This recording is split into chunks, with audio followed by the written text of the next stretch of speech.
Stafford. Thank you, Mr. Speaker. I need not remind anyone in this House about the scale and horror of the child sexual exploitation scandal that blighted Rotherham and affected many of my own constituents, including courageous whistleblower and campaigner Samuel Woodhouse. That these children, because that is what many of them were when the abuse took place, were failed so monumentally by the system in the first place is horrific. But living as a survivor of sexual exploitation, and indeed any form of sexual assault, is fraught with many issues, particularly for those girls and women who become pregnant as a result of their ordeal and are now trying to raise a family.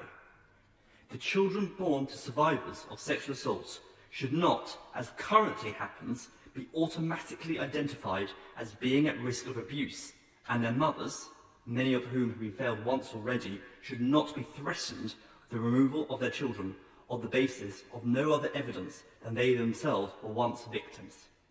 Does the Leader of the House agree with me that these women and their children should be better supported by social services?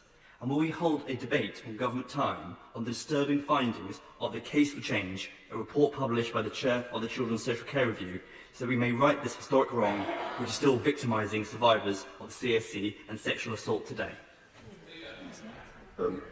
Mr. Speaker, what my honourable friend brings to the House is really rather shocking, but it should certainly not be the case that women who have themselves been abused should be deemed at being at risk of being abusers purely because they were abused. That is wrong and unfair and unjust, and I'm troubled that my honourable friend should say that is the case, and I will take this up on his behalf with both the Home Secretary and the Education Secretary, because the abuse scandal in Rotherham is one that has left many scars and troubles for families and for individuals who were abused, and they should not be suffering further. They should be getting the support that my honourable friend talks about.